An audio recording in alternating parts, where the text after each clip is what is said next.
YouTubers, welcome back to Maxwell Starr's beer review. Tonight we're going to take a look at one of the beers I picked up over at the NSLC. Brakspear Oxford Gold. It is a mild bitter from England, of course. Brewed and bottled by Marston's PLC. Brakspear Brewery Co., Whitney, Oxfordshire, England. Best before January 31st, 2012. So it's still good. It is Brakspear, Oxfordshire, England, Oxford Gold, craft brewed with a zesty aroma and fruity flavor. Organic beer. Alcohol 4.6%. So yeah, it's organically brewed. It's got a really nice looking cap on the top here. It says Oxford Gold is craft brewed with organically grown ingredients. Over 200 years of brewing tradition is ensured. Brakspear beers are renowned for what is best in British brewing. I'd seen a review of this a while ago from Beer Goggles, and he said it wasn't anything fantastic, so well, whether they're really renowned or not, we'll have to wait and see. So, I love these things where it actually says it's 2.3 UK units. Please enjoy responsibly. Men should only have 3 to 4 units daily. Women, 2 to 3 units daily. Avoid alcohol if pregnant or trying to conceive. Ooh. Anyway. I want to preserve that cap, so be careful here. Cool. You can see where it's got that nice honeybee on the top of it. Cool. Keep that. All right, so let's give it a pour.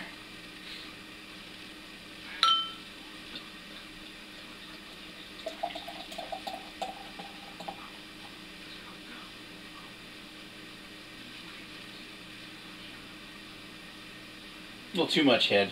It's got a nice honey gold color though.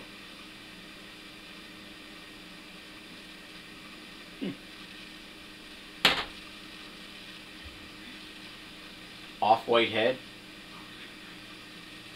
Doesn't smell too bad. It's got a very mild, I won't say skunky.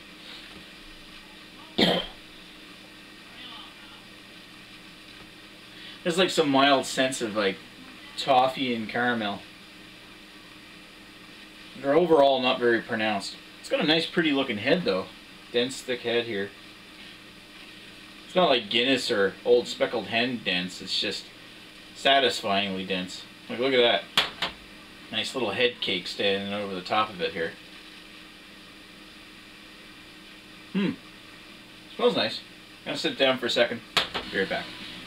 Alright, so it's died down a bit. So it's got some nice tastes of somewhat red fruity caramel, toffee. Now keep in mind these smells are very faint.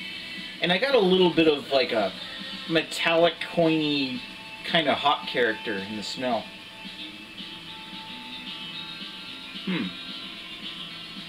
It's a nice pleasing smell. It's also very mild. Part of that might be because of how much head I got onto this one. But it's got this nice mild sweetness.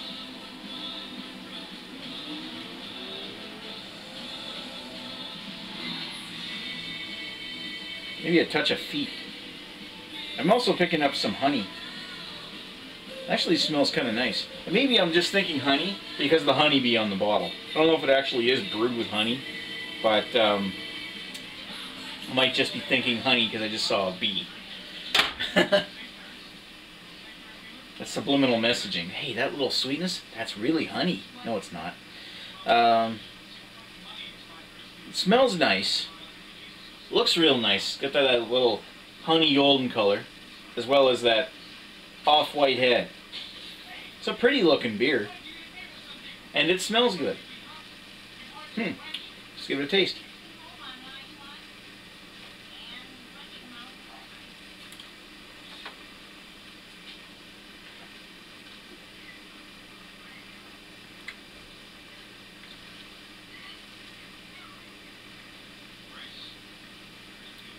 There's some mild hop bitterness that focuses itself on the back of the palate.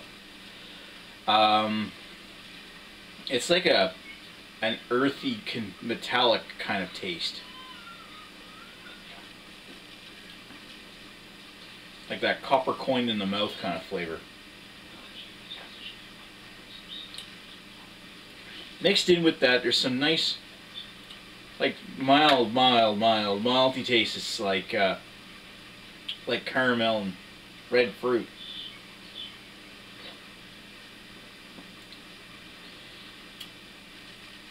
It's not something I would call a watery beer, but it's almost devoid of any kind of flavor. It's got that noticeable hop bitterness and a very mild sweetness that you do notice. It's more like a very light pale ale, to be honest. And you get this lingering aftertaste of toasted grains, which is nice.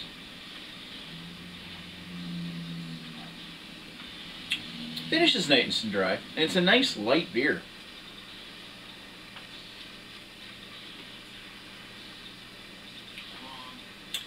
I would say that it's reminiscent of a nice English style pale ale, but perhaps a little less flavorful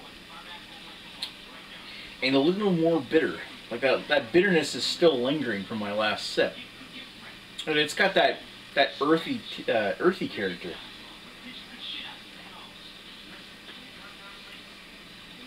And you get a little bit of like a peppery spiciness in the back, but it's mild, just like everything else.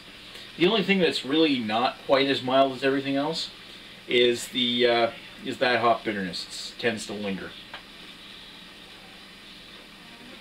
Overall, it's not bad. I'm going to sit down with this one for a bit, and I'll come back with some thoughts. Be right back.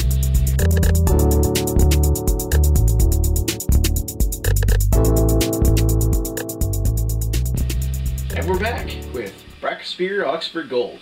So, I thought it's okay.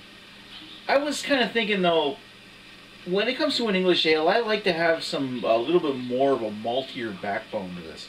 I really like the bitterness that some of these ones have, but this one here is basically exclusively bitterness and pretty much no malt character at all. It's got these nice, mild, very faint flavors, but they're not present enough to really make a big difference. It's got a nice hoppy character, like a nice bitter English style, earthy hoppy character, but it's really the only thing that's in this beer. That hop character lingers on. I mean, I haven't taken a sip for a while. I still feel a tiny bit of it. It's not like it's like a very highly bitter beer, but it's got almost no malt character to really balance it out pretty well. It's not that it's bad. It's just it's mediocre. I don't want to insult the people that make it, because it's not exactly like it's a bad beer. And especially if you're into buying all this organic crap out there, it's not bad. I'd rather have the Dutchy Originals Old Ruby Ale, to be honest, than this. But it's not like it's an incredibly bad beer. I'm going to give this one a 3 out of 5. It's just, it's not wowing me. I would have preferred to have some nice malty flavors like you would find like Old Speckled Hen or Fuller's ESB, or even Bellhaven Best had some more flavor characters. I'd rather have a Bellhaven over this one. It's not bad. I liked it, but it's not incredible. It's better than average, but it leaves some things to be desired, like some kind of malt character. Anyway, I mean, there is a little bit of malt in there, but it's faint and in the back, buried underneath that bitterness. Anyway, thanks for watching Maxwell Starr's beer review. Oxford Gold gets a 3.0 for me out of 5. And thanks for watching. Talk to you later.